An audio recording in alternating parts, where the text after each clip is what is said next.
I want to welcome the witnesses for coming here this morning, taking the time for your thoughtful testimony. I'm looking forward to hearing it and giving committee members an opportunity to ask questions. This is our 8th hearing on basically the security of our border of the United States, a top priority of the federal government. Following this hearing and prior to our August recess, our committee is planning on issuing a report, an interim report, laying out all the components of our border and the extent that we have it secure and the extent that we have not secured it. And I think our first hearing, it was pretty clear by the testimony we received that our border is not secure.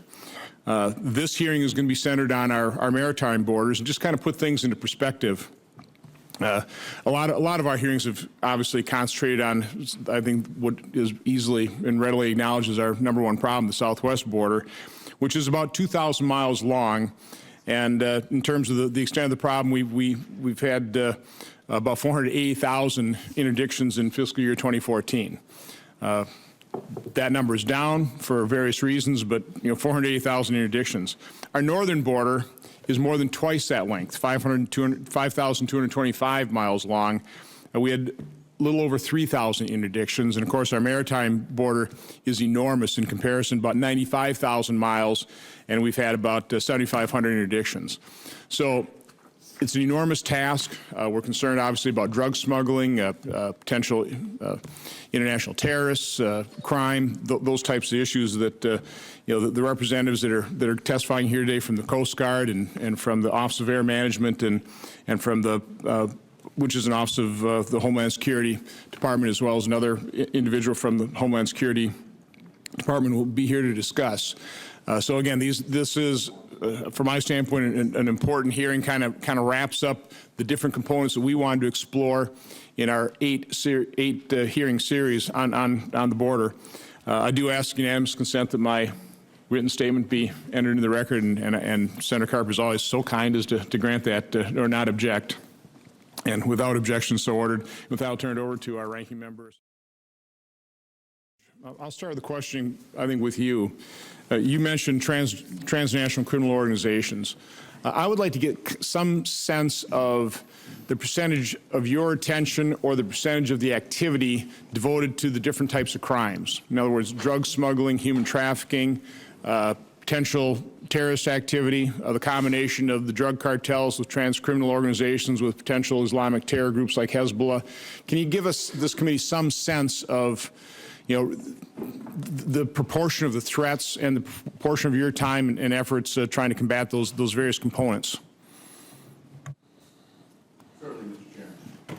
First and foremost, our investigative efforts are, again, based on our foundation as a border security agency. So we start there and we enforce a multitude of violations that affect our nation's national security. So as far as drug smuggling, of course, drugs have traditionally always come across our nation's borders. And our coordination with our counterparts at Customs and Border Protection and the Coast Guard, that's one of our primary missions, to keep that contraband out of this country. But again, is that 50% of your time and effort? 50% of the crimes being committed? Is it 90%? I mean, I realize there's no set percentage, but I just want to get some sort of sense for that. Well, because we do keep various copious information on our hours spent on our investigative activities, I would venture to say that a little under 30% of our time is spent in the area of narcotics interdiction and drug smuggling investigations.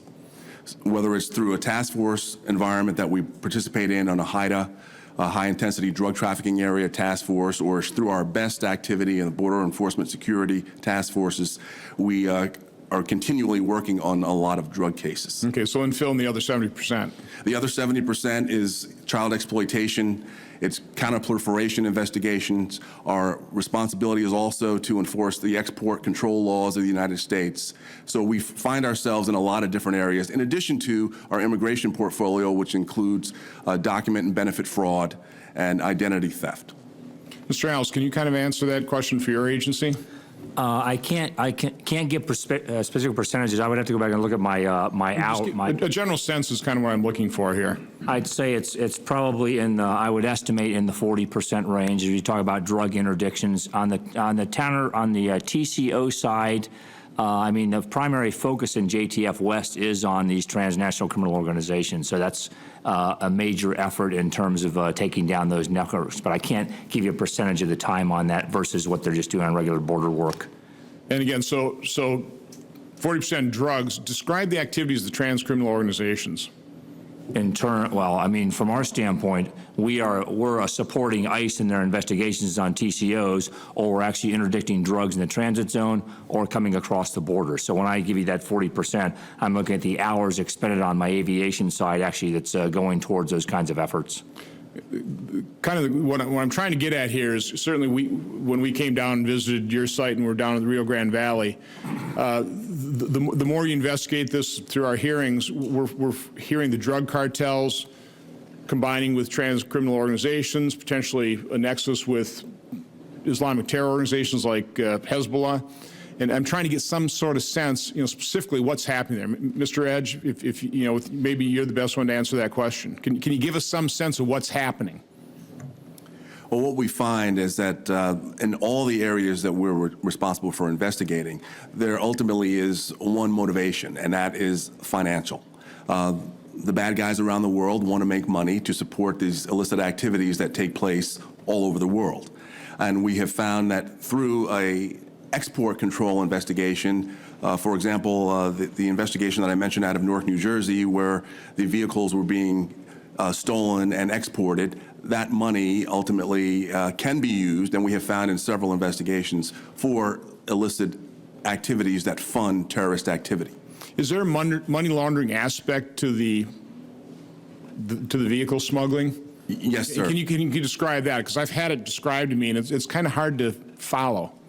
Well, as far as the money laundering aspect of this, and with all the violations that we enforce, there is a money laundering aspect. And we conduct these long-term financial investigations into that aspect by assessing the assets that the organization owns and has, and we try to follow the money through the various accounts. Depending on the nature of the crime, last summer when there was the the UAC crisis that was down there at the border, we find ourselves in a situation where we were combating that by following the money, the funds that were being used to support those smuggling efforts, the human smuggling efforts on the southwest border. We were able to identify those accounts and seize that money, working very closely with Can you give us some sense of the dollar volume of, just the trans criminal organizations and transnational criminal organizations? I mean, what is the dollar value of the drug trade, of their activities? We've heard of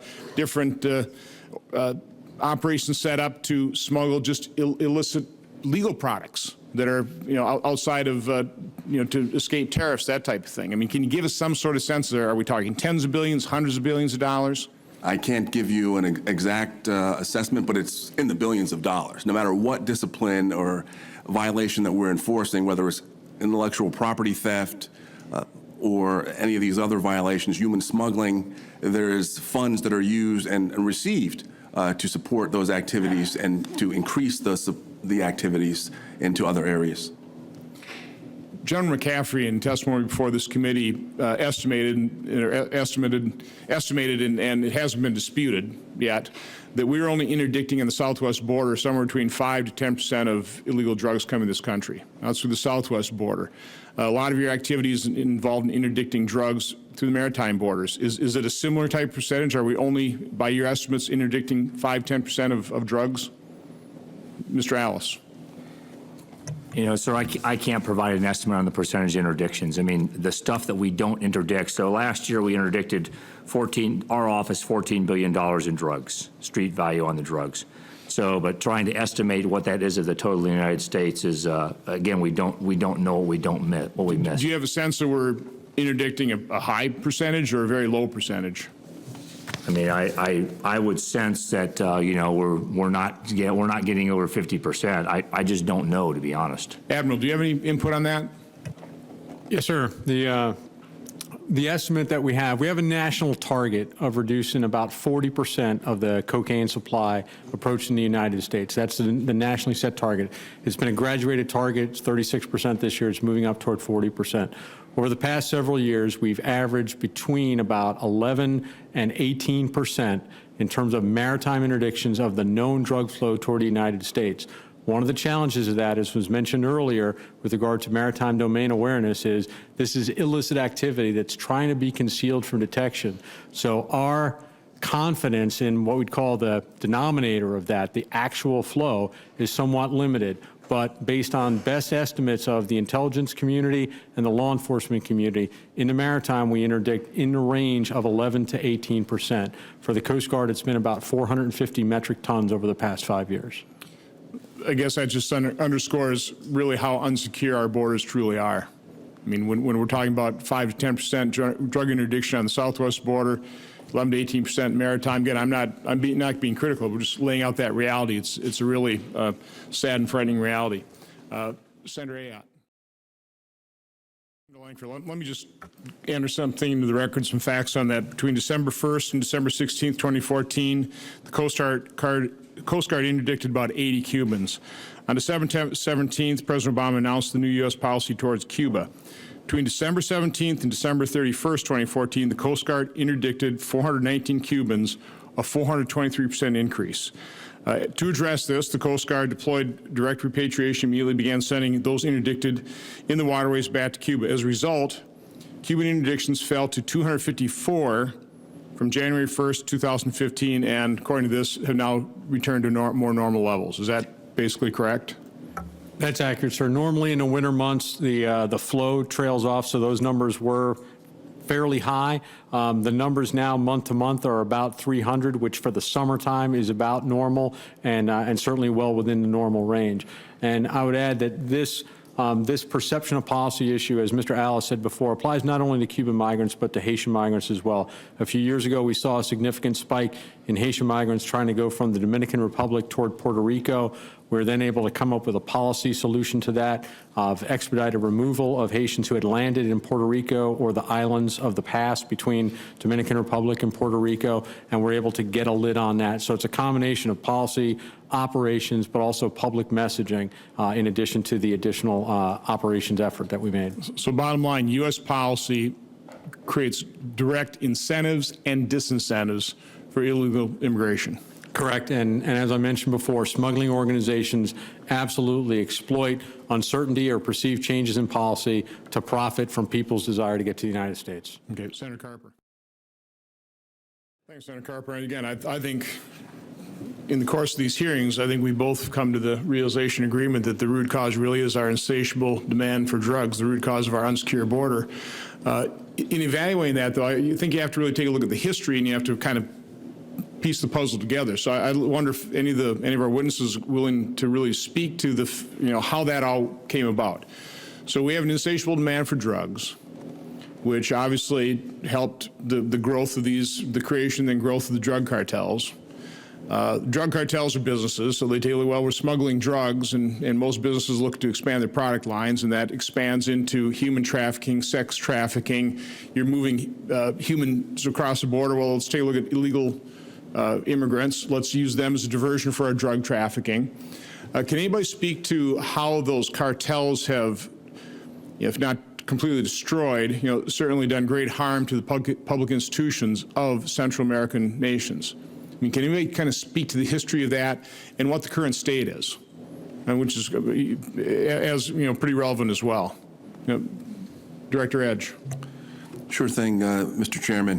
One of the things that we have seen through our investigative efforts, and again, the foundation here is our investigations, the demand for drugs has resulted in an insatiable demand for money.